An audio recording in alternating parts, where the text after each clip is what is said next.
A message for my people. Nick Dad, baby. We the new label. Yeah. Come on. Yeah. Come on, son. Yes. Welcome back, ladies and gentlemen, to Veterans Minimum, the number one sports betting vibe on the planet. That it is. Follow us at Veterans Minimum, all things Veterans Minimum, at Veterans Minimum. My dog. Yeah. Shout out to the Razorbacks. Whoop This big. is now a Razorback affiliate, Razorback podcast. It is. So, It is. And this is the only show that I can say this. If you've been tailing the Razorbacks lately, you're loving life. You know, they've been appealing on the money line lately. And they're going to be underdogs for a good deal of time here, Nick. So it's a good time for us to pledge our allegiance to the Razorbacks. fuck yeah, man. How's it been traveling, dude? So for those that don't know, or if you're new to the show, first of all, welcome. Thank you all for joining and watching along. If you're watching on YouTube, youtube.com/veterans minimum. George's brother, Junior, Fernando, is the left tackle, double nickels, 5-5 for the Razorbacks. Yep. And that boy stays healthy. He'll be in the league. He'll be playing on Sundays. Yeah, it's starting to become a little bit more of a reality. Like How cool is that, bro? the more it is. It's extremely cool. And you know, the thing that I'm most happy about, Nick, because as a brother, you're an only child, aren't you? Yeah. Okay. All right. So I'll tell you from a brother's perspective, you know when your younger brother is like nervous or is unprepared for a situation. And I think all older brothers know what I'm talking about here. He's at the level now, not only physically, but like game intelligence wise, that there's nothing that football can bring him that he isn't prepared for. And I can feel it like coming off of him. He's like just as confident in his football abilities as we are in picking 5 fucking picks every week. It's just what we do. It's second nature, and we do it well with confidence. And that's what he's doing. It's amazing. I've been traveling to watch him. This past week we were at Auburn. Nick, it was the hottest football game I've ever been to. I'll start with that. We were sitting the way that the stadium is built. It's one of those ones where the home side gets the shade first. With the way the sun sets. Holy shit. Dude, it was 94 with like 85, 90% humidity. The sun was beaming directly on us. Auburn fans are extremely loud. It was the loudest stadium I've ever been in. And dude, they went in there, they took care of business. There's very few teams in college football that I've seen win the way that they've won games. Their offense is really good. And it's been a blessing to go and watch him dominate. Like, just as much as like we hype him up about how he's a superstar, bro, how many linemen do you see that are like real stars in the league? Like podcast, really good with the media. Name them. Jason Kelsey. Yeah. Jeff Saturday, I guess, kind of got good. I feel like Lane Johnson also has done a bunch of podcasts. I'm a big wrestling fan, as everyone knows. He's been on Stone Cold show a bunch of times. But yeah, it's very limited, especially offensive linemen. Like some D linemen are a lot more flashy, and it's a more sexy position. Like we always make the joke how everyone boos when their team takes a tackle in the draft, but it's literally the most important position, I think. And we talked about this last week, bro. Hot take. I think that offensive line collectively is more important than the quarterback. No, I'll fight back. Because a great quarterback can win you game. Like Patrick Mahomes is the exception, and we're going to talk about Patrick Mahomes a lot on this episode, especially with our guest that we had on. I get what you're saying, but no, a good quarterback supersedes all. I think if you have a bad offensive line, you can have a great quarterback and you will want him to be traded or cut from your team, and you would regret the money you're giving him. Because I'm watching the Jaguars. I'm watching Russell Wilson at the end with the Seahawks. I'm watching Justin Herbert in some spots. I'm watching a lot of quarterbacks, Caleb Williams, right? Like I know Caleb Williams has been struggling, and finally a rookie quarterback, Bo Nix, threw a touchdown pass because the first 2 weeks they didn't throw one. But you're seeing bad offensive lines, bro. Even if you have a Mahomes, and I go back to that Super Bowl against the Bucs, he had 4 new players playing on the offensive line in that game. 3 of them were brand new guys starting. One of them, they moved him to a different position, so he was playing a brand new position. And Mahomes looked awful. Yeah. Running for his life. Mahomes put the ball in positions for his players to make plays that would have extended the game? Yes, because he's one of a kind. Right. Yeah, that's my right. So if you have the greatest quarterback to ever live, then your offensive line. That's literally yeah. But other than Patrick Mahomes, I agree with your statement. Yeah, having a great offensive line is imperative, as we've seen throughout the first 3 weeks. I want to tie in, and I want to tie in, staying with this, and shout out once again to your brother. You said something about confidence, and the fan question of the day is from Adam. I got this on Twitter, and he asked, this is more so like directed to me. He goes, I've been following you since day one of Veterans Minimum, and you seem to have a confidence in you that oozes, I like that word, hey yo, through the headphones and through the videos and the clips that you put out. Did you always have this? Do you think people are born with confidence, or do you think it's developed over the years? Let's use your brother as an example. I'll use myself as an example. I'll use Sam Darnold, Malik Willis. I'll use Justin Fields. Those guys are playing with a confidence now because they're in situations where they feel welcomed. There's help around them. Hey, man, Sam Darnold, through 3 weeks, you can make the case as an MVP candidate. And it helps having number 18 over there, the best receiver in the league. That helps you. Having another first-round pick, having an offensive mind and O'Connell calling plays for you. And there's also the confidence that they're playing in. Do you think that's developed, or do you think it's you just have it in you? So at first, you have it in you. You have to find it, though. Like, every person is born with confidence, but you have to be put in certain situations to be able to understand what that truly feels like.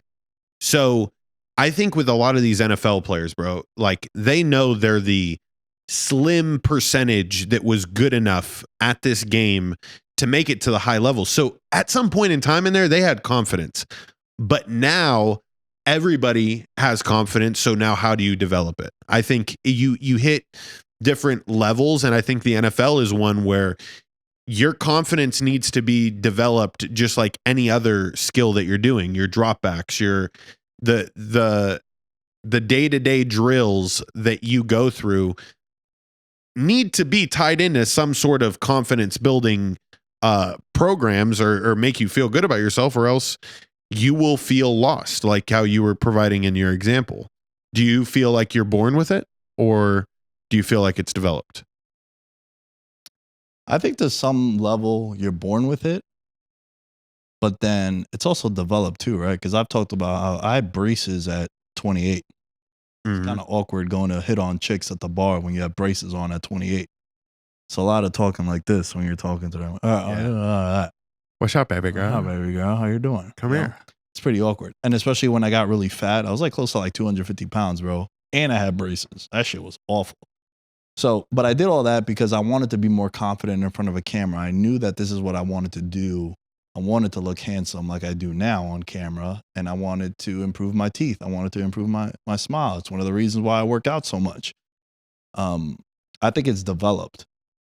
I always did fairly well in sports. I always carried myself different. I did well with girls growing up. I wasn't like awkward. I'm not saying I was fucking Brad Pitt bagging on every girl I wanted, but I did pretty well with girls, right? We've talked about this with these red pill geeks that like you could just tell that. I feel like they struggled with women growing up, and that's why they resent them now. Yeah. And why they're so shitty to a lot of the women with the content that goes out. But I think it's developed, bro. I think it's time when you put into your craft. I think that goes a long way, right? Like we've spoke about this because I think one of the reasons why us two get along and see a lot of the same things is because we do everything in front of the camera and everything behind the camera too. And it's a completely different perspective because I feel like I've gotten better in front of the camera for doing all the shit I do in the control room. Mm-hmm. And at first I resented it. And then I started seeing like, man, why are they talking like this and they're not in front of the microphone, right? Like, why are they not centered up? So there's little cues. And I think whatever your craft is, I talk about it with fighters at the gym and like my boys that train jujitsu. I'm like, dude, if I was as good as some of you guys are in jujitsu, if you think I'm full of myself now, I'd be fucking 10 times worse. But it's like you put in time to things that allow you to have this sense of aura and confidence about you. Yeah. And it is all aura. You have an aura inside of you. And a lot of people, just think about like how many people have no confidence. It's almost tough for me to be around those people, you know, and I was a teacher for a long time. So like I was able to identify quickly because a lot of people don't have confidence. Like when you're 16 years old and you're fucking super awkward. But now as an adult and now that I'm not teaching, like when I'm around individuals with no confidence, like, I don't know. I feel like I want to help them. Like, it's like sit up straight, smile, you know, feel like you are a being that should be interacted with instead of just, we've talked about Eeyore, or I brought up Eeyore a lot on like one of the past episodes. Don't be an Eeyore. I mean, bro, and like to tie it into football, right? Vikings moved to 3-0. Yep. A very impressive win over the Texans, a battle of 2-0 teams. Shout out to Brian Flores. They made CJ Stroud look rather pedestrian. It looked like there was a cool video that's been surfacing of Sam Darnold giving him the tap. Remember how last week we talked about Caleb Williams, sort of like he's big bro, little bro. Yeah, it's like, oh, what difference a week makes? Because it was the same kind of image. And like, yo, like I said before, how we kind of started this conversation. Jefferson 6 for 81 and a touchdown. Darnold 12 of the Vikings' 19 first downs came through the air, 8 of them in the first half. Generated over 274 total yards. They were 405 in the red zone. Yeah. And he's just playing with a confidence right now. Like, bro, let's not forget, this dude was, I don't want to say can't miss prospect, but he was highly touted. And you want to know what the craziest thing is too, bro? I mean, I kind of give it away now. You'll know the answer. But pretend you didn't just hear what I said this now. Okay. All right. Who do you think is older, Joe Burrow or Sam Darnold? Sam Darnold's been in the league 2 years longer than him. Joe Burrow. I know you said it. I still didn't even fucking know. Sam Darnold is actually younger than him. That's crazy. How nuts is that? He's 27 and Joe Burrow is 27 also, but like their birthdays. Gotcha. Right? Like, yeah. And he was like one of at that moment in time, Gruden played a huge factor in the way that quarterbacks were drafted. Just because like I don't know why it was like Gruden was the stamp of approval for quarterbacks for a while. And coming out of USC, fucking, I remember 14. It was like the second iteration of the Red Rocket. I mean, this was after Andy Dalton had come in and kind of paved the way for redheads in the NFL. And now Sam Darnold, he gets to make his run. And boy, when you are a NFL lifer and you're just constantly on different situations and teams, you got it. You know what I mean? Like there's only 35 to 40 human beings on this planet that have it to play quarterback in the NFL. And he's definitely just needed the right situation. But KOC and him, whew, bro, we did not expect this. No, I definitely did not. I did not expect this team. I thought they were going to have the season from hell. Their first round pick, McCarthy, gets hurt in camp and he doesn't play at all this year. Addison had another DUI. They lost their third round pick. He died in a drunk driver accident. Just a bunch of shit, just like red flag after red flag. And we always talk about it. Like you either have a season from hell, either because of injury or just shit off the field that spills into the field, right? Because you're human. You're gonna have to be thinking about shit, right? So I was completely wrong on the Vikings. I had them going 4-13, and they're one win away from tying that. and it's 3 games into the season. So I think you got to show a lot of love to them. I wouldn't panic too much about Houston, even though they only scored 7 points, because we always talk about this too, right? The WTF losses, where sometimes you look at games. Like I remember the year that the Bengals went to the Super Bowl, they lost to the Jets as a 12-point favorite in MetLife to Mike White. And what the fuck? How'd they lose that game? Yeah. So maybe Minnesota goes 12-5, Houston goes 12-5, and you're like, all right, that loss isn't as bad as we thought it was. Mm-hmm. Right? Early in the year, we're like, damn, you lost to the Vikings. But if it transpires later down the road where this team is a lot better, then it's not as bad. Like I think the Cowboys loss is not going to age. Sorry, the Cowboys win over the Browns. It might not age as good as we thought it was, because early on you're like, holy shit, they just beat a playoff team. They dominated them. And then the Giants go in there and beat them. So you never know, right? It could be where these wins are going to age well or age poorly. And it brings me into this, George. 0-2 teams, you were talking about how well those teams were doing against the spread prior to week 3, right? Historically, I think it's like 68% of 0-2 teams end up covering in week 3 when they're down 0-2. Bro, all but one 0-2 team won yesterday. There's only one 0-3 team, the Tennessee Titans, under 7.5, one of my favorite bets. Pat myself on the back. I still don't feel like I'm wrong on them. I know we'll cover the Tennessee game eventually. Will Levis is the second coming of Brett Favre. Okay, well, elaborate. Let's start with that, because that's one of the 0-2 teams that ended up losing their 0-3. And the Packers now, another guy confidence, Malik Willis. Yeah, Malik Willis better enjoy these days that defenses aren't like tuned in on how he runs the offense. Malik Willis will eventually, meet his match. He's not Lamar Jackson. I think the way the Tennessee Titans guarded him yesterday allowed a lot of running lanes, and he took advantage of a team that just was not prepared. Like, I think that they were definitely outcoached, but going back to like me saying that Will Levis is Brett Favre, I mean, there's like 4 throws a game that Will Levis makes that you're like, he's got it. He's a gunslinger. He's not afraid to go down the field, but at the same time, he is so reckless with the ball that it is almost disgusting and makes you feel like he doesn't know what a nickel defense is. And that's why I am making this Brett Favre comparison. And he puts mayo in his coffee. That's like, it adds into the weirdness. Yeah, you can't be my franchise quarterback and do dumb shit like that. Like, my franchise quarterback, I kind of need you to be polished and like the right thing. If you're a DB or a wide receiver, you do some funky shit, I'm cool with it. I'm cool with it. No, my DB and receivers got to have swag. Yeah. Like, even Cooper Kupp has a little bit of swag. He does. But yeah, if you don't have swag at those positions, I don't want you. Yeah, we gotta let you but go. But Malik, here's the thing with Will Levis. Like, I'm fine with him putting mayonnaise in his coffee. I need him to do one less interception a game. He's having like Josh Allen from the beginning of last year interceptions, where you're like, this is just, we can pencil one of these in for the rest of the year. I don't know. I hope he figures it out. So that way I don't look as bad as saying that, because I thought the Titans were going to be so much better than they are. Yeah.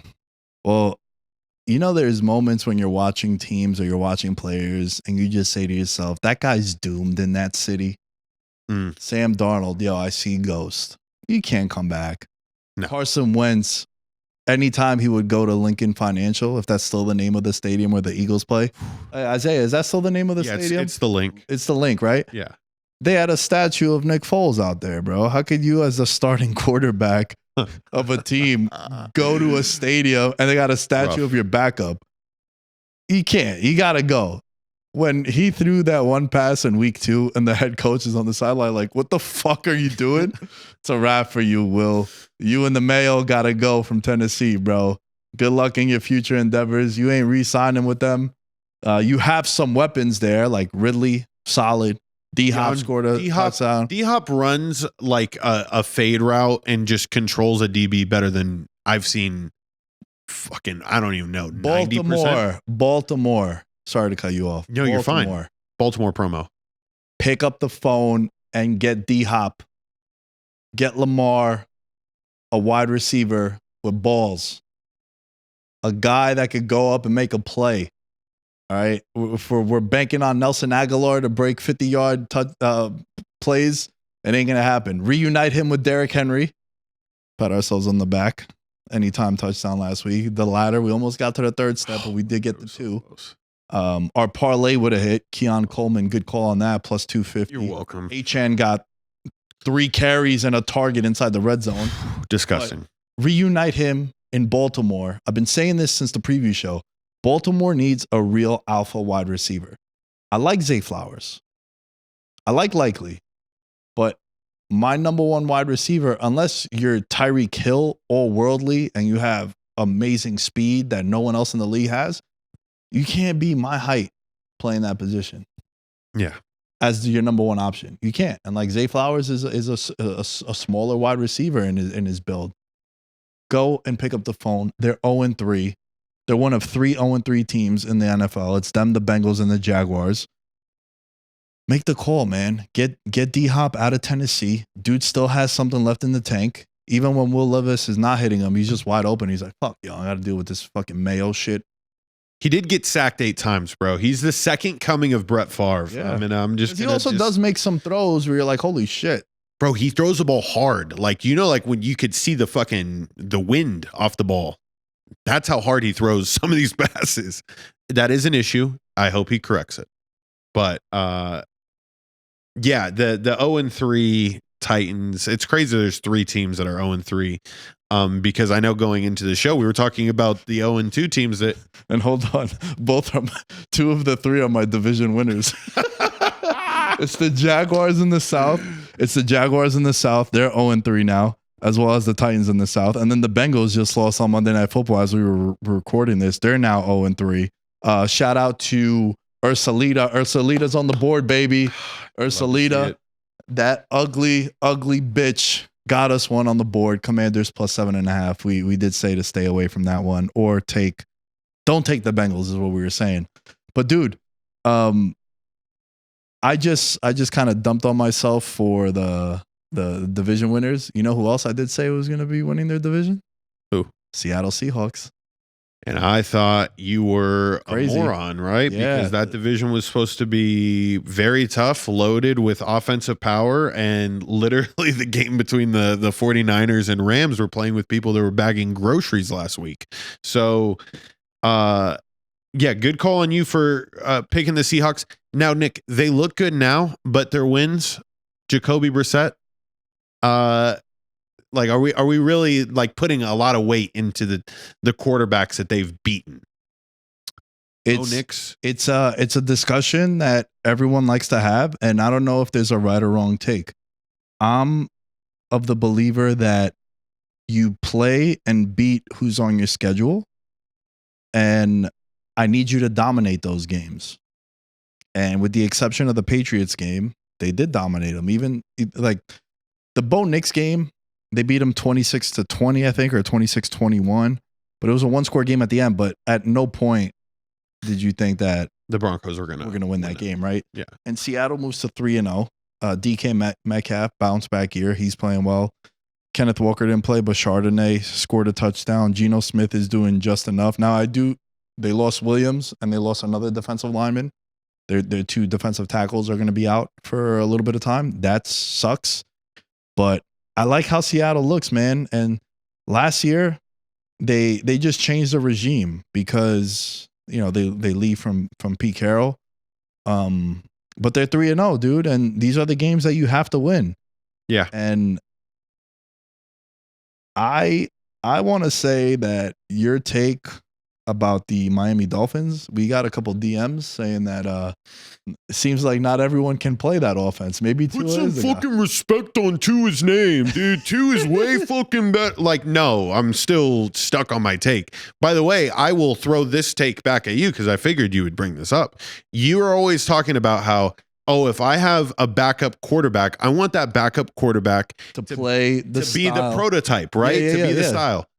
Nick, sometimes we just can't have that in the NFL. All right. Yeah. Skylar Thompson is a fucking Kirkland version of Tua. Okay. And that's the reason why he's a D grade at that same prototype. Now, Tim Boyle, on the other hand, completely not the prototype, but he's the guy. He's the guy, and Dolphins fans, you're going to have to get used to it for the next couple of weeks. I think they will run an offense that looks better than when they had Skylar Thompson out there. But bro, there was a couple of times in there, I'm saying how easy this Dolphins offense is to run, which it is. I'm still staying on that take. But Skylar Thompson was completely not prepared. There was one time where Mike McDaniels was about to call a timeout. They end up snapping the ball. He fumbles a snap because Skylar Thompson doesn't have it. He's not in the 40. So I'm still staying on my take. All you fucking you're being glazed by Tua right now. All these Tua glazers in our fucking comments. Why don't you take a hike? All right. Yo, Tim Boyle's the man. I wanna give you a steaming hot take, and I'm not a hot take kind of guy. Oh shit.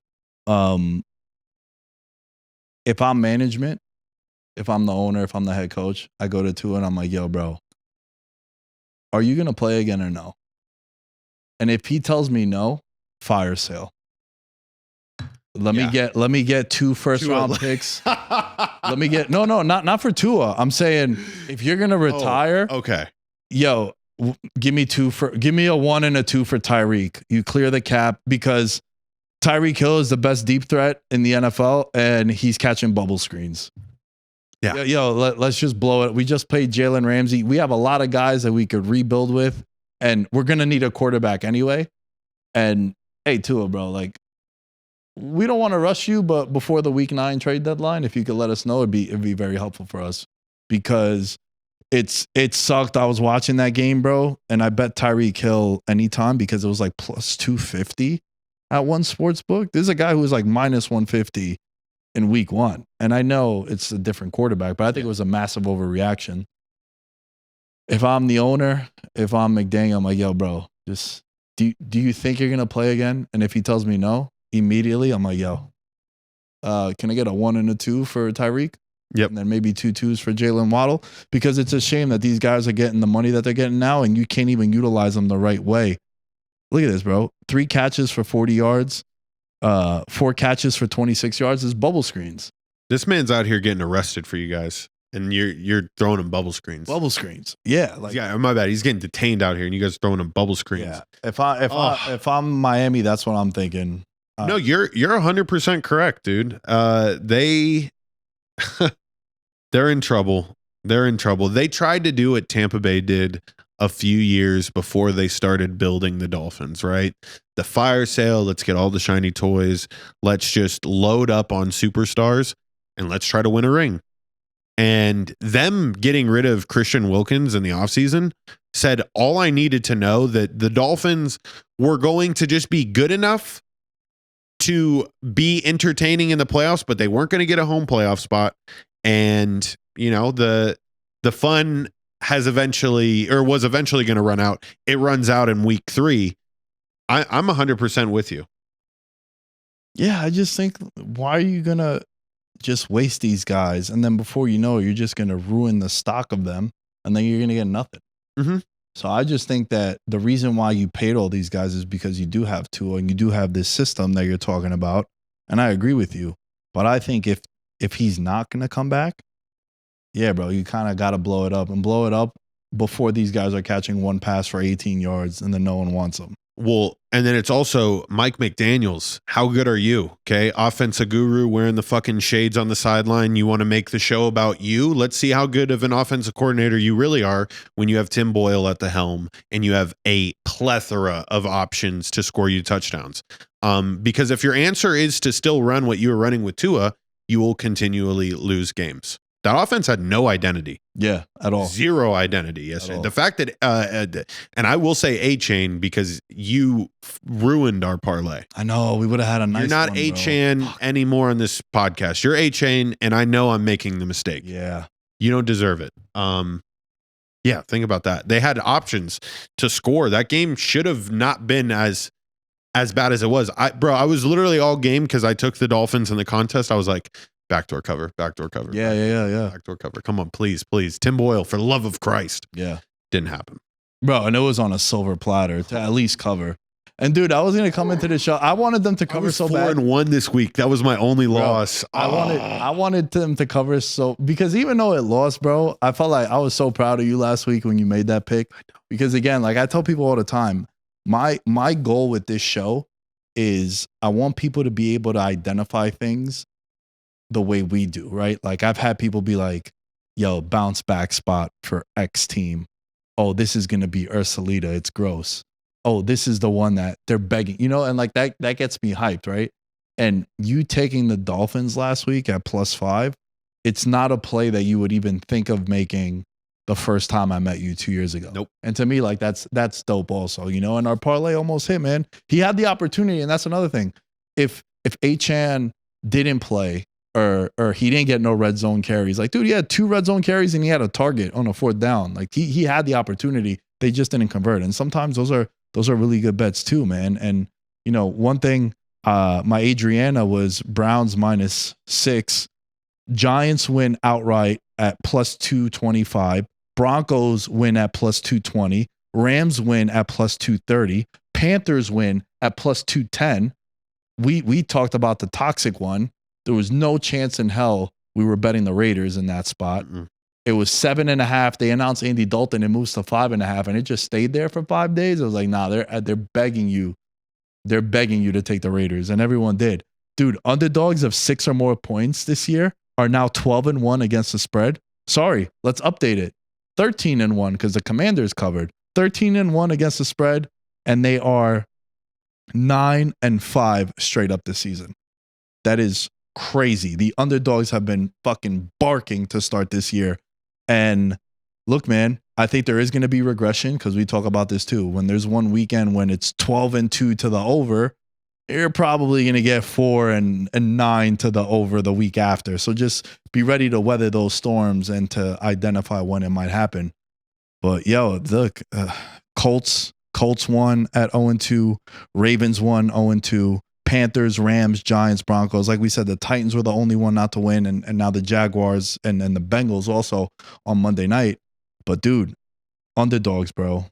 Fucking craziness, huh? Yeah. It's a season in which I won't look too much into the analytics because I was telling Cameron, like when you have stats that are coming up. Last week we brought up the stat that it hasn't been this bad since like 2003. In which the underdog swing. Is this just the year for the dog? I don't think so. I know that things will eventually balance out. And I think a lot of it has to do with coaching too.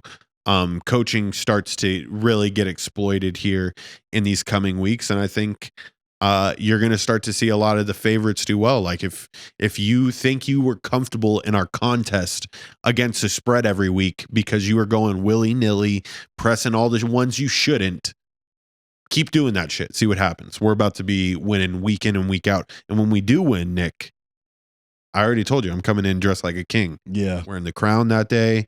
It's going to be amazing. Well, let me tell you this, bro. Do you know why I'm smiling right now? No. You know what we're about to talk? Oh. Whoa. Come on, bro.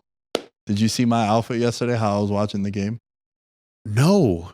Dude, I was wearing a poncho that I got in Colombia. Yeah, you were in your underwear. Yeah, like just super comfy at home watching the games. Saquon Barkley, baby. Oh, now plus 300 for Offensive Player of the Year. To the football gods, just let him play 17 games. Mm-hmm. Just if he plays 17 games, bro, a three-peat of Offensive Player of the Year. A call that we made back in the middle of March, and we said it on every other episode, was like, Saquon's still 40-1, Saquon's still 30-1. And just the fact that he has 5 total touchdowns in the first 3 games, he broke a 65-yard run that gave them the lead, and then he sealed it with a touchdown around 2 minutes to go. Obviously, Dallas Goedert had a monster game. Most receiving yards by a tight end in Eagles history with 170. But, dude, the story is Barkley, man. Like, fuck Offensive Player of the Year.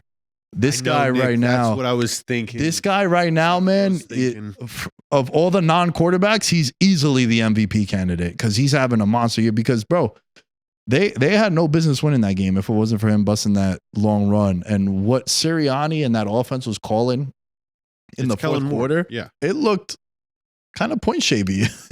It's like, yo, you're running 3 pass plays consecutive when all you need to do is just milk the clock and get out of New Orleans with a win. Yeah. And you know, not turn your season around because you were 1-1, but yeah, that's a team that was undefeated coming off monster wins, and it's in your conference. That could be tiebreakers later. Yeah, but bro, Saquon Barkley, man. I mean, over 400 total yards from scrimmage, 5 touchdowns. The number I said was 75 total touches. They're going to give him. He has 75 total touches through 3 games. I said 350 touches is what they were going to give him. They're going to run this dude into the ground, and hopefully they do this year. With no A.J. Brown there, too, it's only going to open up for him more. Devontae Smith got smoked on one play. I thought he might have been out for the year. And, man, I think he's one of the bright spots for the Eagles this year and just in the NFL, bro, because this is what people thought he was going to be. Mm-hmm. And once again, it doesn't look like this with New York all these years. 1, he was battling injury, and 2, the Giants don't have the same talent that Philly has. Yeah, it's actually like really interesting to me the way that they use Saquon, because when you say what they were doing was kind of point shavy, like I get it, but at the same time, they're utilizing him in spots where like it broke tendencies. Sometimes offensive coordinators get into that mindset where they've been like, oh my God, they know that I'm about to run the ball on 3 straight downs or on 1st and 2nd down. And you have to break those tendencies as an OC so that when Saquon does get to break the 60-yarder, it's there. So there's a lot of people that are saying that, you know, they aren't using Saquon early on as much as they should, but I like this mentality of like finding the spots late and calling your big home run plays when they have. The Saints, this is them coming back to earth, Nick. This is, I know you wanted me to ride the wave of their success, but when the Eagles got as much pressure as they did yesterday, it really highlighted to me that we do have a young offensive line. Like, we were able to figure it out early on in the year. Like, people still didn't respect Rashid Shaheed, but it turns out when you throw touchdown passes deep to Rashid Shaheed for the first 2 weeks, people are keyed in on it. And hopefully the Saints can find other ways to matriculate the ball down the field in a big way, because if not, it's going to be a long year for us. Matriculate, and then before you use plethora, you came locked in today. I had a energy drink. I'm running on low sleep, East Coast to West Coast, time zones, Mr. Worldwide right now. Yeah. I'm in a daze. Can I give you another take as I was watching the games yesterday? Yeah. Because I bet against my team. I didn't think the Giants would go in there and win. Right. And the game starts with them fumbling the kickoff, and then Amari Cooper anytime touchdown plus 175. We gave that out on Patreon.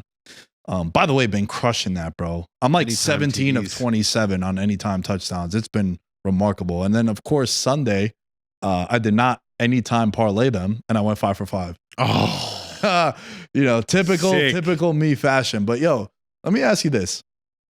We love football. It's done a lot for us. It got to be one of the stupidest sports out there. It makes no sense. Like how the Giants win. How do the Giants not only win? Myles Garrett, non-factor. Daniel Jones has time to throw the ball.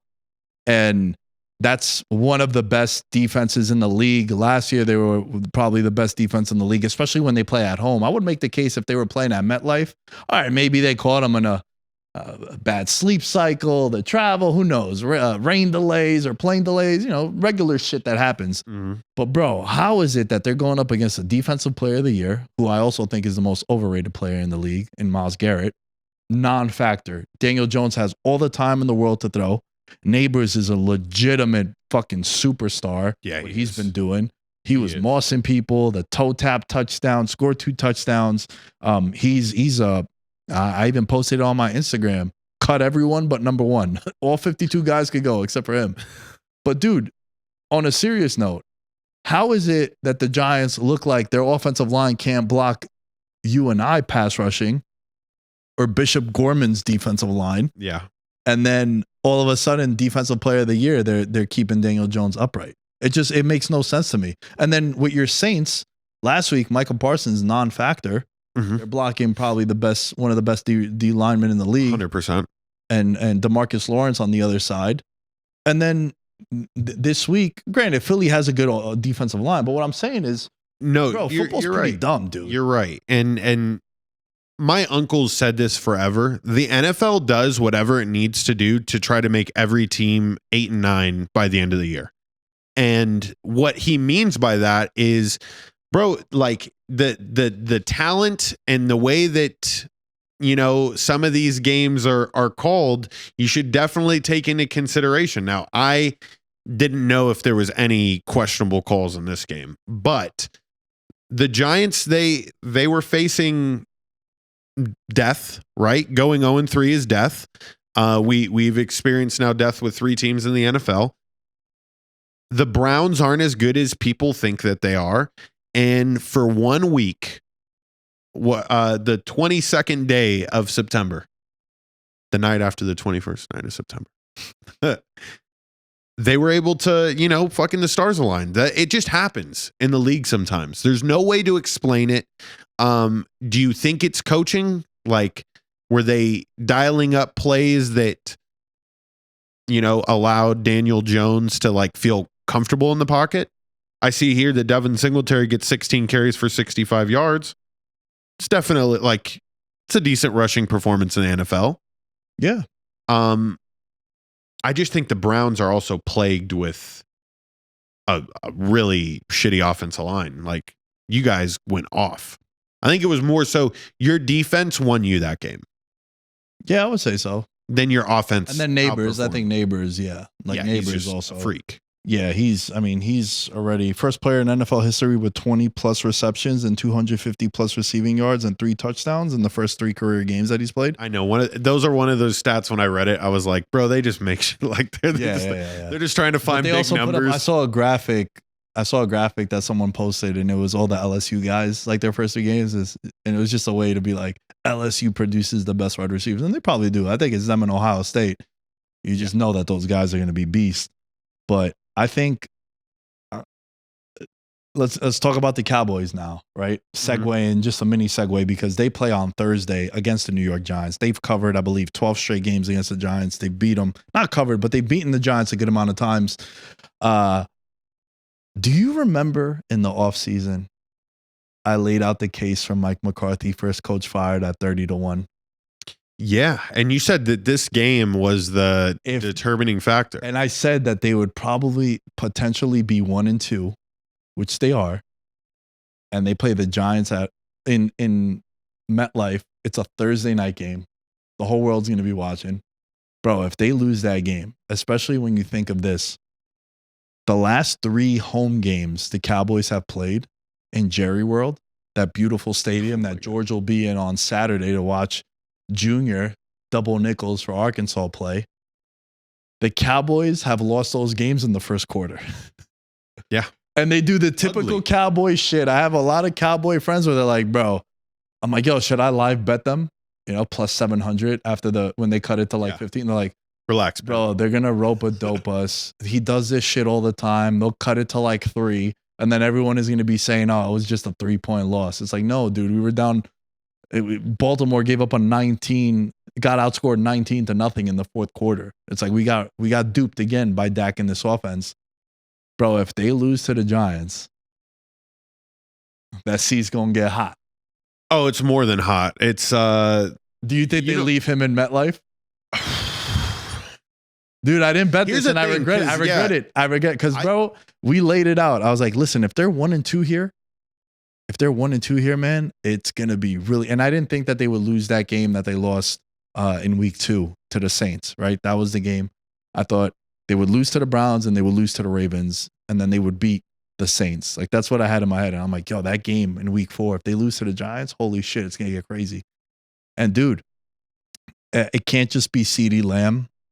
Zeke, it's cool that they reunited him, but he's, in my opinion, the most overrated player that I've watched in my lifetime.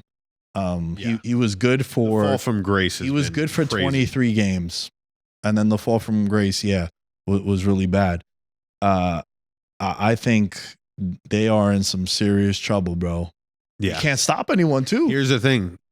You want to see how much a coordinator impacts the way one side of the ball plays. The Cowboys defense last year, I did attribute a lot of it to luck, but it's like, in order to be lucky, you got to be in the right spot. Losing Dan Quinn has killed that defense. I just feel like Micah Parsons he doesn't have that same go.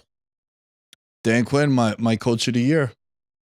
And they're playing fucking good right now. First place in the division right now because of the tiebreaker over, they have a division win. They just won on primetime against the Bengals. Yeah, bro. When you lose your coordinators, it's hard. It's hard to weather that storm, and it's going to set you back just a little bit. And it's, especially when you're losing coordinator after coordinator often. And he was there for a little bit. Yeah. You know what I mean, like it's going to be rough, but I'm a little concerned. If I'm a Cowboy fan, I need more than just CeeDee Lamb. I need the defense to make a stop. Like, where's Trayvon Diggs been at? Has he made a play? It's been rough. It's been rough in Dallas, and I think it's only going to continue to be like that because, especially if they lose on Thursday, bro. Nick, if they lose on Thursday, yeah. Or even if they put up a bad performance, let's say they win in a really nasty way. Like, it's like they only win kicking field goals or something like that. At Pittsburgh the following week versus the Lions, and then they have a bye week. If they lose all three, and if that happens, McCarthy's gone. And then there's no other coach that would go beforehand, because I thought it would be Dennis Allen. Yeah. Right around that time. I had made the case on the preview show for that. Definitely not going to happen now. Tough sledding here for the Cowboys. Dak Prescott. You know what I realized? After I lost my hair, I kind of look like Dak Prescott now. Kind of with the bald and the beard. If I was a little more tan. Yeah, I don't know if it's because I'm looking at the monitor when you say that, and I'm looking at you on the monitor. Like here, I don't see it, but on the monitor, I could see it. Yeah! Here we go! Bro, that was good. That was good. I think I want to talk about one more game. Mm-hmm. But before I talk about my game, is there a game that you would like to discuss? Let's see if it's the same one. It's got to be the Raiders, right? Well, I mean, the Raiders, yeah. The Raiders, the NFC South bet, it got life. It got life now. Everyone else in the division lost except for them. I know. So now everyone is 1-2. Well, except for the Saints and Bucks, sorry. But everyone lost except for them. I'm not going to get ahead of myself. I thought it was a good spot to bounce back for the Panthers. I think especially with that's why they were the toxic one last week, the Raiders. They won from behind against the Ravens, and now it's the home opener. And here comes Carolina that's been outscored by 60 points. They put in their backup quarterback. They ain't shit. Well, the line told you that they were. Be very careful with that. And yeah, I mean, I don't have much to say there. I just wanted to mention what Antonio Pierce said in the postgame press conference, because I think that will go down in history as one of the most iconic postgame press conference quotes.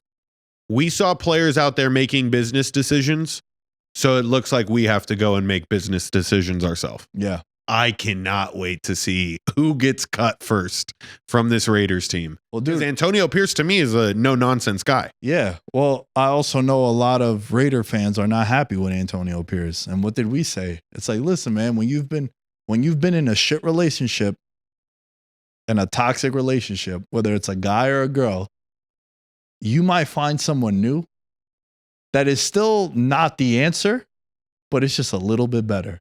Yeah. Maybe she's the new hot young thing that comes into your life. Like Antonio Pierce, he came in, it's the Raider way. I was a Raider fan. I had the hat when I was growing up and all that. He got the Raider fans hype.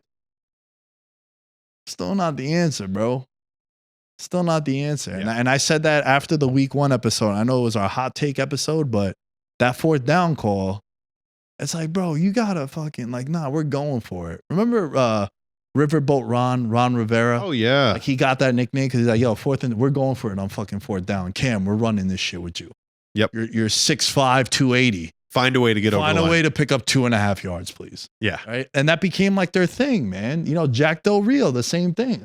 He was going for it on for 2 to win the game. Harbaugh in Baltimore, when they scored the touchdown against the Chiefs in week 1, immediately he's like, yo, we're going for 2. We're going for 2. All right. It didn't end up counting as a touchdown, but yeah, we're going for 2. I fuck with that. Yeah. I love that. And Antonio Pierce didn't do that week 1. And I think that was just a minor red flag for me, bro. Yeah. Yeah. And that's all that needs to be said about that game. I buried them week 1. And I felt kind of bad about burying them week 1 after what happened week 2. But now I'm officially back to, how long until the graphics made where the Raiders beat the Ravens, but the Panthers beat the Raiders. So the Panthers are better than the Ravens. Yeah. Well, I think the Raiders beating the Ravens might be the what the fuck was that loss that we were talking about before. Yeah, true. That'll come back and go, well, I want to, before we bring on our special guest, I want to talk about the 49ers. Yeah. Yeah, because 3 of their top offensive weapons were out in week 3. Oh, Nick, wait, what? 3 of them? Yeah. So that's crazy. No McCaffrey, no Kittle, and no Deebo Samuel. Wow. And the wide receiver that they gave a brand new deal in the offseason stepped up with 3 touchdowns, scored the most fantasy points of any player this year. And his name was Jawan Jennings. My man. Wait, what? It's not Brandon. Nope. It is not the guy that signed 4 for $120. It's not the first round pick that they invested in. It is the 5th-year wide receiver, Jawan Jennings, that scored 3 touchdowns. And in his last, and he had a previous high in receiving yards, 94 yards. It was also against the Rams. He has over 175 yards in the last 2 games against the Rams. That's who delivered a monster performance for the Niners when they needed it in division with all the injuries. Everyone laughed at me, bro. People fall in love with the big name, the flashy name. Jalen Ramsey hasn't been a great corner, shouldn't be the highest paid corner from a performance standpoint. Again, make your money by any means. Make your money. Ayuk, your agent, is the man. And for you, hats off, bro. But now your performance isn't equating to that. You had 5 for 48 when your team needed you most. And Brock Purdy was not even looking at you with all these injuries. So again, one more time, 4th option. Fourth option. Jordan Mason ahead of you. Yeah, it's not a good look. And he won. And look, he won because I think if you were to give some shots to John Lynch and Kyle Shanahan and be like, yo, bro, did you really want to re-sign him? They'd be like, fuck no. This is why. Yeah. And then that's why Jamar Chase, who scored 2 touchdowns on Monday Night Football, is like, yo, bro, I ain't doing this. Again, 4th option. Yeah. It's amazing to me that now all of a sudden we're starting to see these like Kyle Shanahan flaws that I don't know, like, bro, to me in the postseason, they become evident. Like when we were going into the Super Bowl last year, for some reason, it just felt evident that there was this fucking discrepancy between where really, really, really good coaches are and where Kyle Shanahan is. And I texted you on Sunday and I said, Sean McVay is a top 3 coach in the NFL. No doubt. No doubt about it. I mean, the fact that he got Tutu Atwell, DeMarcus Robinson, Kyron Williams, and Ronnie Rivers to find a way to beat this 49ers team that is still, even with them not having a lot of their best players, I still think it's a better roster. It's crazy. I think, and now Purdy is day to day. They lost Hargrave. This is your team from hell. Mm-hmm. Like, and this was another one we should have saw coming. Like McCaffrey hurt, Debo hurt, Trent Williams holding out. Their fucking 1st round pick got shot. Yeah. Like there's mad shit going on around this team.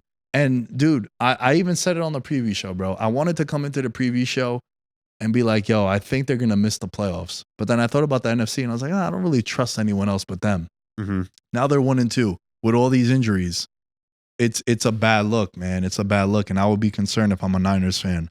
I think that Jawan Jennings is up there now with check this out. You want to hear something crazy? Oh, it's gonna be a Jerry Rice comp. It is a Jerry Rice comp. Fucking, I already knew it. I was like, God damn it! You have a good game for the Niners. Jawan You're Jennings etched in there with the Jawan Jennings, grace. who did not get a 4 for $120 million deal, joined Hall of Famer Jerry Rice as the only 49ers player to have at least 10 catches and 3 receiving touchdowns in a single game Wow. in team history. Wow. And the other guy, 4 for 120, had 5 for 48 yards. So, fourth option, bro. Fourth option. I might name that the title of this episode. Fourth option, bro. Week 3 recap. Fourth option, bro. That's hilarious.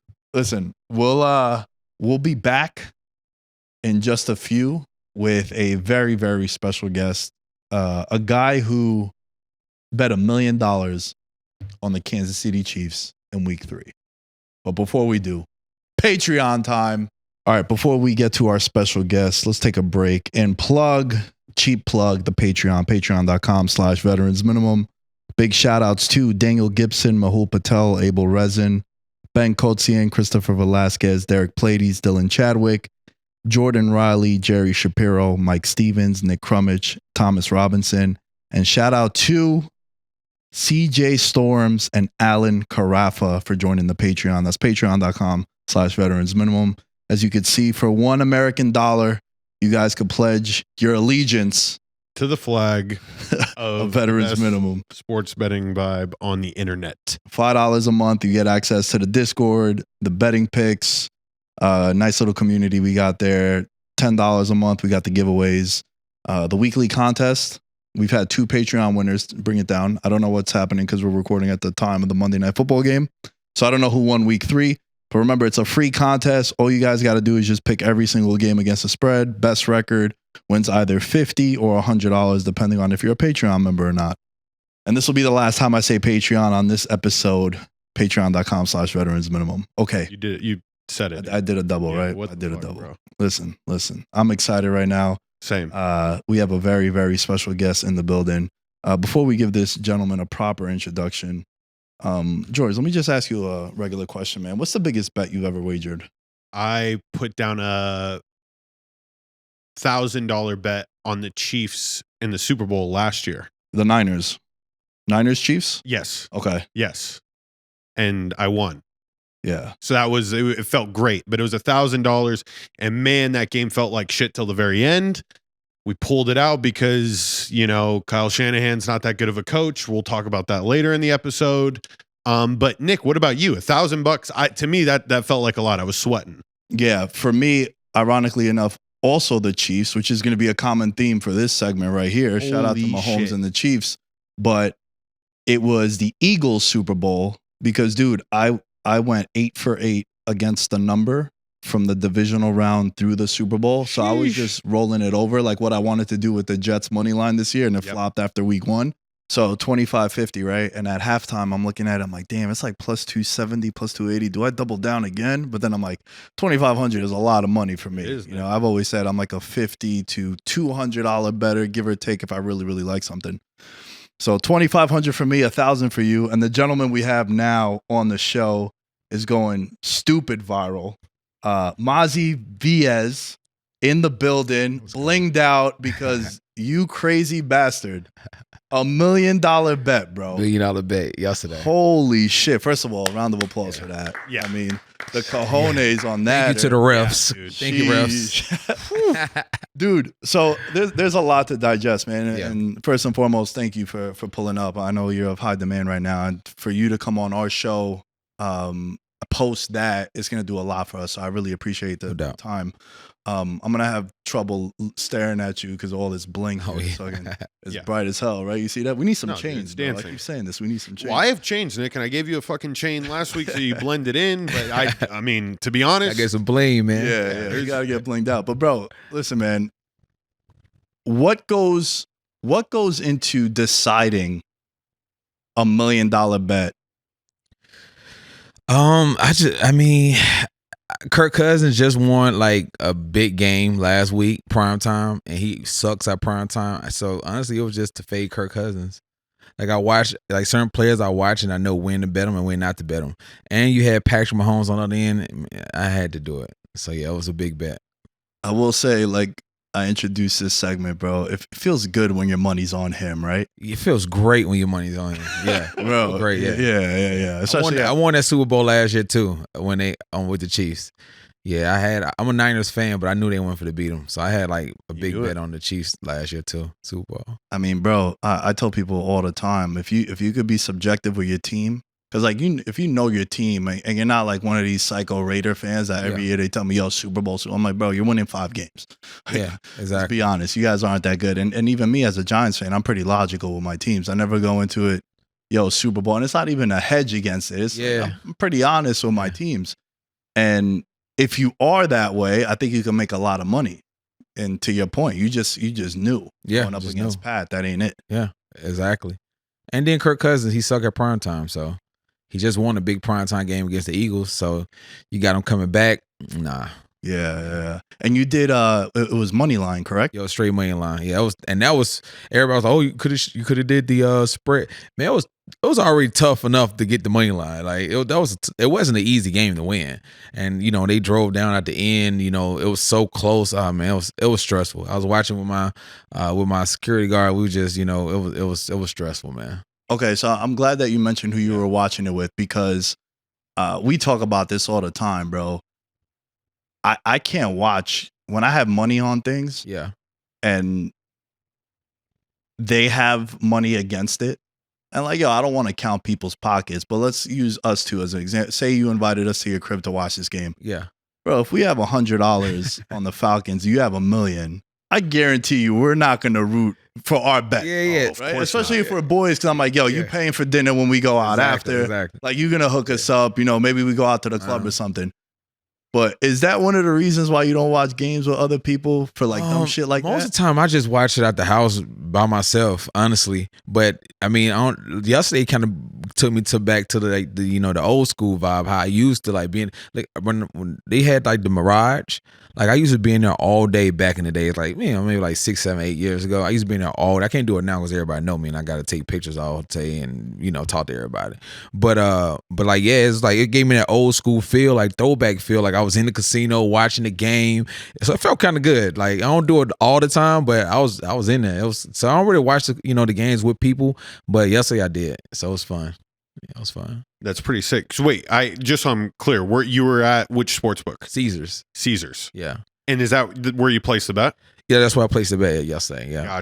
Got you. And what type of special accommodations were made for a person that just put down $1 million? They sent me in a nice little booth. We watched the game. It was good. Nice. It was nice. It was stressful. It was a stressful game. Mm-hmm. It was very stressful. But yeah, they take care of me. They take care of me with that. Yeah, I would hope so. Yeah, no, I just had to know. I was like, what is this? Do you get like the red carpet rolled out?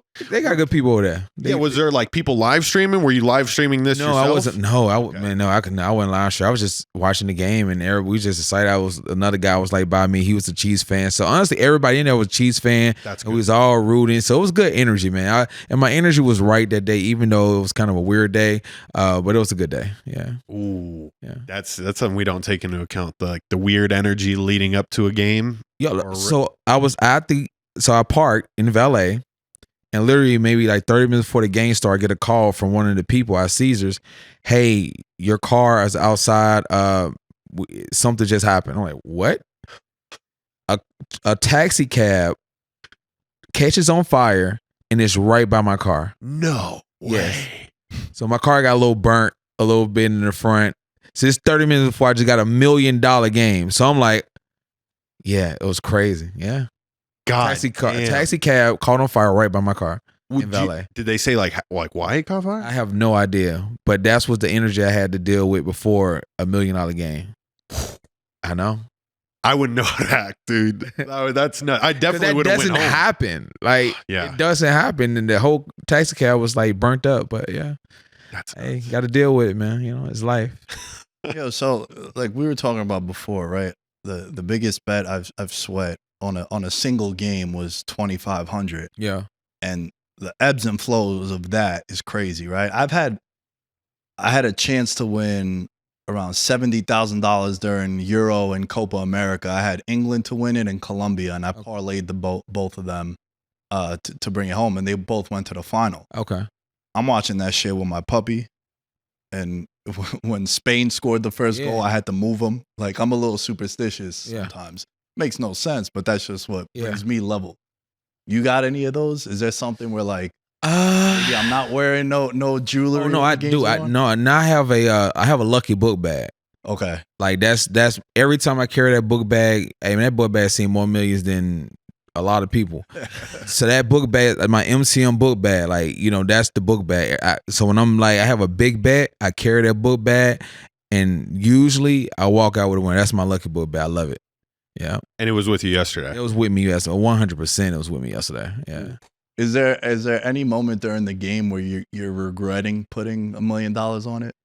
Yeah, at the end. Like at the end of the game when they was driving down and they're literally on the, I think maybe the 10-yard line. It was insane. Then they got 4th and inches and I'm like, why? But thank God the refs helped us out with that. And then thank God that Atlanta Falcons have a horrible offensive coordinator.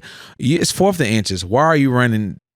Like, why are you doing a sweep? Like, you go right, at least do a quarterback sneak or something. Like, so when I seen him like run the ball to the left side, I said, oh yes, I was happy. So yeah, I was nervous, man. I was nervous, but it's part of the game. I won. It was a great win. Everybody talking about it right now. I love it, man. It's lit. Yeah, our buddy Ben Fox, who's been on the show before, he goes around Vegas and he has good reputations with a lot of the sports books here. So anytime someone puts a big bet, they kind of notify him. He has a big following on Twitter. Shouts to Ben.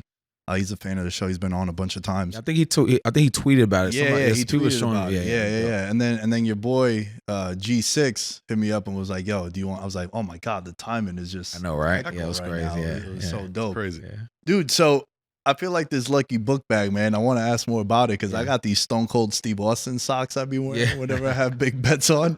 I'm a big wrestling fan. That's my favorite person on the planet.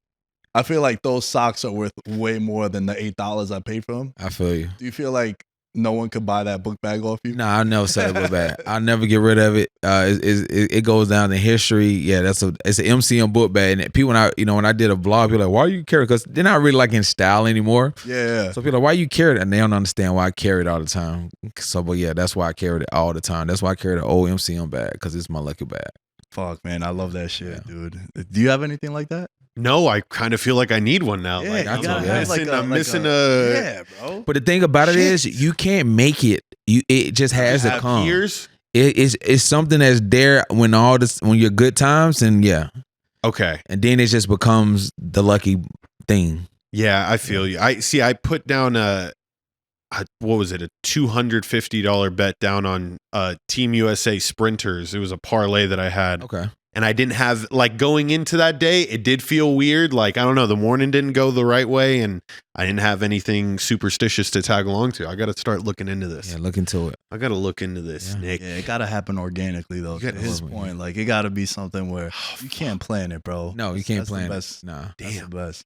I got to bet more. How do you feel about the Chiefs, bro? Do you think, because they're undefeated, right? They're 3-0.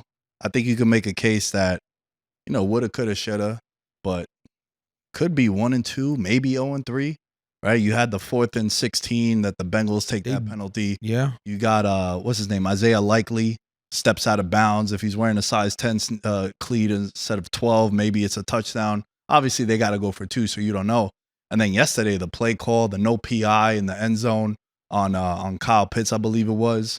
How do you feel about Kansas City this year? I like Kansas City, man. I mean, I like Patrick Mahomes. I think Kansas City I think they might three-peat.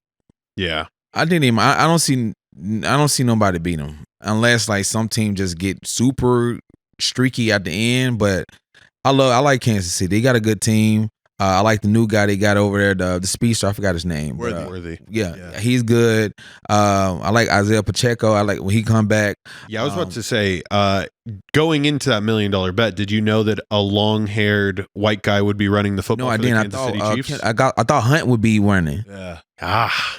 I thought Hunt. When you saw that, so think about this: the taxi cab catches on fire. You see the first carry goes to fucking Carson Steele. Yeah, I know. That's not good. But he's all right. He's a hard runner though. He is. He is. He's a hard runner. I knew they would get the job done. But he's good. Yeah, I knew they would get the job done. But yeah, I don't know. The game, it wasn't one of those blowout winners.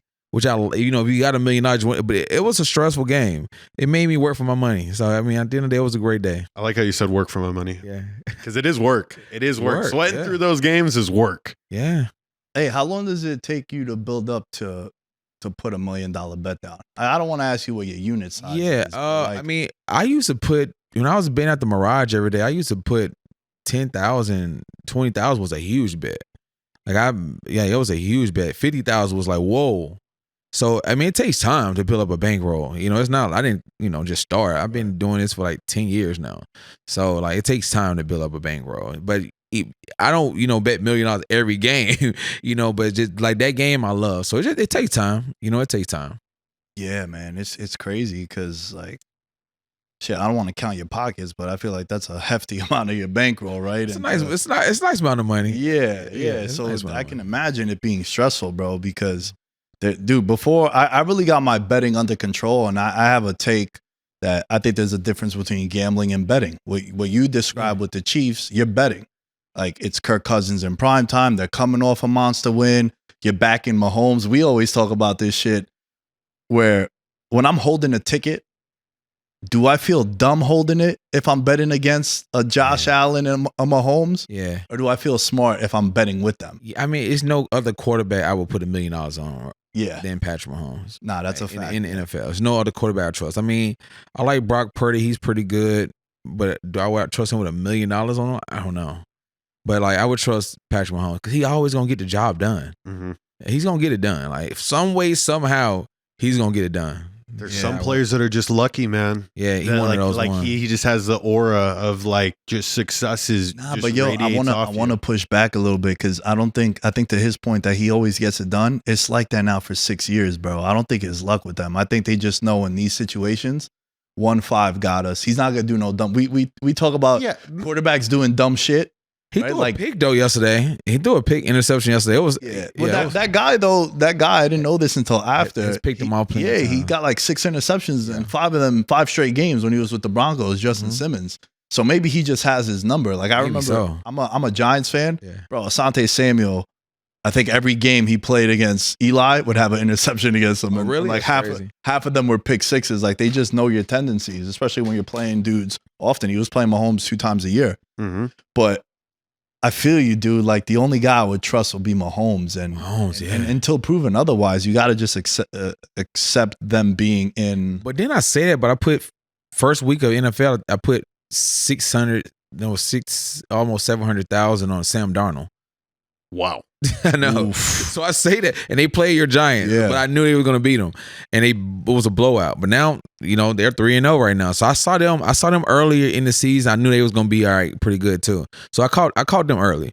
Yeah, I knew they was going to be pretty good. So that was my first big game of the year with Sam Darnold, the Vikings against the Giants. Damn, bro, that's an interesting take because we were talking about it before on the show. How like I was so wrong on Minnesota. Because they just had so many red flags coming into the year. Oh, yeah. Addison DUI, a coach DUI. The 3rd round pick died in a car accident. McCarthy gets hurt. Darnold's coming in when he wasn't. Like, there was a bunch of shit where you're like, I always watched him, Darnold, because he used to be the 49ers backup quarterback last year. So I always watched him, and I always like, nah, when he because I used to watch him, and I was like, nah, he come in the games, he played pretty good. The offense still roll, but you gotta when you're a quarterback, you gotta be in a game, often. But yeah, he all right. I knew he was pretty good. And he's got the best weapon in the league. Like, I mean, it's and he started. I would imagine the tape that he watched was just how Kirk Cousins extended his career and got a fat fucking contract from just finding 18 on 3rd down. He's gonna get. That's all you got to do. Sam Darnold's gonna get a big contract. He's gonna be new player. He gonna be like might be player of the year. Honestly, I mean, definitely gonna be the comeback 100%. Yeah. Yeah, we always look at the injuries, but I mean, his story is pretty iconic. I mean, Nick talked about it. He's like, he goes in week 1 to the place where he saw ghosts and dominates. Yeah. Like, it's Yeah, that's good. When you say like you have like these feelings behind the certain bets that you put in, the amount of research that you do, I'm always just curious. Like, are you like, okay, I'm gonna read some articles, or I don't you do just too much kind of research. like hunch? Yeah, I don't do too much research. You do too much research, you're gonna lose. Like, cause it's always gonna be. I don't do too much research. I like to just look, see what I'll look at all the games and look at the line, see what line. If I look at the games, I see what line. Oh, this lineup, that's the game. And I did that this week. I didn't bet every game that I did that, but I looked at the line, so like, and I knew they wanted money coming in on Atlanta Falcons. That's why the line was so low. They see the sports books. People think, oh, the sports books rigged. It's not rigged. They don't care who wins or lose. They just need money coming in on both sides. All right, to balance it out. Yeah, they need money. Yeah, as long as the money coming in on both sides, they don't care. You know what I'm saying? Yep. Whatever. They fine. But yeah, I just look at the lines. Like, I knew the San Francisco, I knew that line on the Rams this week. I knew that line. I knew 49ers were going to cover that. Like, a lot of lines I knew. I just I just look at the lines. The lines tell you everything. Yeah, that's what we do. So like we give out 5 plays a week on the show, and each of them got certain different themes. Okay. So one of them, we call it the toxic one, right? It's like that girl that you shouldn't be fucking with, but like she might be. Yeah, probably would have been a Panther this week or something like that. That's exactly who it was. That's I was what it like, was. yo, Oh, listen. Panthers actually like every week. Well, Ursulita. Yeah, Ursulita has. So another Yeah, one yeah. is Ursulita, because Ursula's an ugly ass name. So we're like, yo, the ugliest pick on the slate. It was actually Commanders 7.5. So that's about to hit right now. Correct. It's 2-minute warning. Commanders winning right now. Yeah, they're up right now. 37-26. So they're gonna win that game outright. Wow. Bengals in trouble. I had the over on that game tonight. Over 46.5. Yeah, That cashed with ease. Let's It go. was hyped when we were watching Yep. in the lobby. Let's go. But so like the thing with the toxic one, to your point, I look at the lines and I'm like, that looks suspect. Yeah. Be careful with that one. And it's not so much we were telling people to bet the Panthers, but it was definitely don't bet the Raiders. So that's what we Yeah. mean when we say the toxic one. Yeah. So every week we try to do what Like you that. do also. Yeah. Where it's like, man, they're asking you to bet the Falcons. Yeah. They're asking you to bet the Raiders. And sometimes it's just too good to be true, the Yeah. toxic one. Yeah. Yeah. So I like that. I like that. yeah, little Yeah. themes over there. You got anything else for him, man? Oh man, I mean, we've been talking about the Kansas City Chiefs and everything. Are there any other sports that you bet that you're like heavily into? Yeah, I mean, I love. I bet hockey. Hockey is good. It's been one of my top sports throughout the years. Hockey, baseball was good. You like props? You like awards and shit? I'm not super big on props. I'm trying to get into them because I know a lot of people like them. So I'm trying to get into them. I give out, honestly, I don't really like props. I like just money line, spread, overs and unders. So yeah, but I'm getting into props. I'm getting into them. I fucking love props. Bro. You do? Yeah. I mean, shit, if the season ended right now, we'd probably hit the $250,000 bet that I made. I parlayed Barkley to win Offensive Player of the Year, 30-1. I've been talking about this shit from the moment. I'm a Giants. Barkley's my guy too. That's my buddy. Yeah. The moment he signed with the Eagles, every week I'd be like, yo, don't forget Barkley's 40-1 offensive. Don't forget it's 30-1. And now he's the favorite. I just knew like him going I hit there. a prop bet with him when they played. I think their first game. I had a Barkley anytime touchdown, and that cash for ease. I think he scored like 3 touchdowns. Yeah, he that scored game. 3. Yeah. Well, my favorite bet last week was Derrick Henry to score. There was the report. Didn't score. He scored 2. He scored 2. Okay. Yeah, against the Cowboys. And the report came out yesterday. Prior to the game yesterday, how his dream was to play for the Cowboys, and they didn't even call him in the offseason. Really? So I'm a sucker for revenge games, bro. Yeah. Like, give me the guy that feels slighted, or if he gets kicked off the team. I got burned yesterday with Diggs. Diggs had 12 targets, but none in the red zone. But Really? they were playing Minnesota for the first time. He went back to Minnesota. That was the classic trap line right there. That was another one. Yeah, That was a trap line. we were saying all week, we're like, yo, this is, and if you're someone that bets 5 games a week, maybe you should bet 2 this week, because there's a lot of it was not one of those weeks you want to bet a lot of games. Yeah. It was crazy. And staying with that, last question for me: how many bets do you fire off on a football Sunday? Is it Personally, one monster bet, or do you? I always have a monster bet. Okay. Like I always have that one game. That's my exclusive play. So I always have that one game that I know this is my game. I'm gonna hammer, 200,000. Usually I go like 200, 100, about 200. It's like my average, like big bet. So like 200,000. But this week, I hit them pretty hit. I did real good this Sunday. I had Broncos with the plus points. I had Lions money line, and I had the late night game with the Chiefs. So I did pretty good this Sunday. Yeah. The last, Really yeah, I would say so too.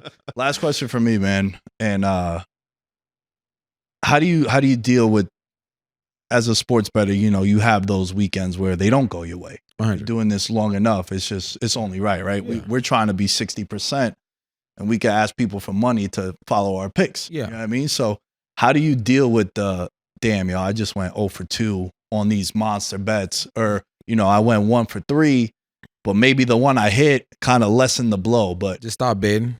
Simple. Let's just take that day off and don't try to go against the grain, because when you're losing, you will continue to lose. They don't get better. So once you go on those cold streaks, I tell everybody, once you go on a cold streak, take a day off, go do something that don't involve sports betting, get your mind off of it. The next day, go back into it. Simple. That's how you get through a cold streak. Because they come. yeah. You know, they come and you know, it's just not me. I have thousands of clients also. So it's like if I lose, then I got the clients. It's like that's a double effect.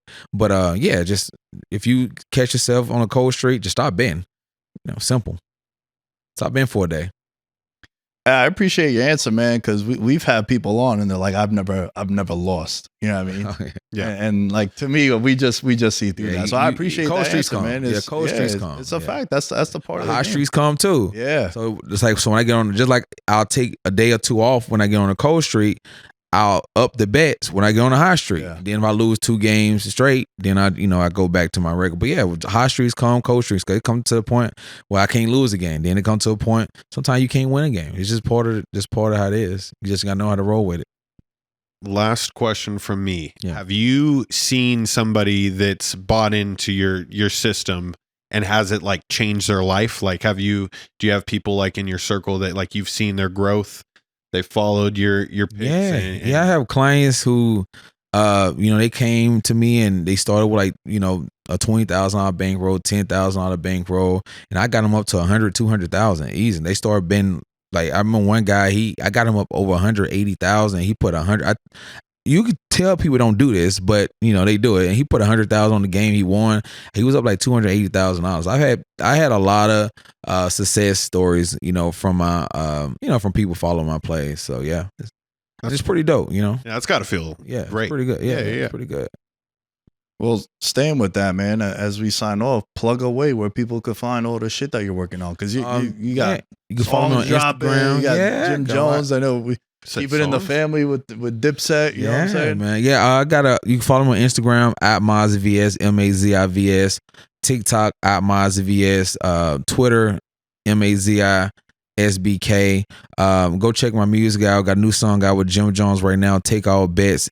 We just got a billboard for that too, because it hit number like 22 on the iTunes chart. So yeah, but yeah, shout out to my guy Jim Jones. Got another song dropping maybe like in the next 2-3 weeks with Joel Ortiz. So yeah, everything Mazivs, man. Google Mazivs, YouTube, Mazivs, MAZIVS. We here. Where are you from originally? Atlanta. Okay, because you mentioned a lot of New York rappers just now. Yeah, I be in New York a lot, man. Okay. Yeah, I be in New That's York where a I'm lot. from originally. Oh yeah, dope. From Queens. Yeah, I be in New York a lot. Hell yeah. I love New York. Dude, thanks for your time, man. This Thank was you for awesome, having me, man. Hopefully we could do this again. Yes, sir. Maybe one night if you're out at one of these games for a primetime game, we'll pull up with you. I promise you we'll bet the same thing you're betting. Oh yeah. We can't have this guy having $500,000 on the game and we're over there with $100 and rooting against it. I'd feel like an asshole. So that wouldn't happen with us. Oh, I got you. But I appreciate it. Thank you for your time. Thank you for having me, man. George, where can they find you, bro, as we sign off? At Mr. George Carmona is where you could find me. All the shows that I've been working on are listed there. This weekend, SEC football at Jerry's World, Arkansas versus Texas A&M. His brother's a left tackle for Arkansas. Oh, that's why I got the SEC shirt. Yeah. I will. Yeah. I got Razorbacks on the back, so I'll be at that game. I'll be covering it on my show Pin and Pool with him the following week. So, Nick, where can they find you? Oh yeah, man. Let's go, bro. Get him drafted. That's what we're talking about. Hey, we're building the resume. Building it up. We're building He's it up. looking good. All things Veterans Minimum are at Veterans Minimum. As far as I go, it's at Nick Dais 10 everywhere. And we'll catch you guys next time. Chill. In his element, I'm a gold medalist, bronze like your medal is. So many deer in headlights, but it's bedtime. Hear that supper bell, main course be the venison. Dab, most dangerous game. Either kill or be killed.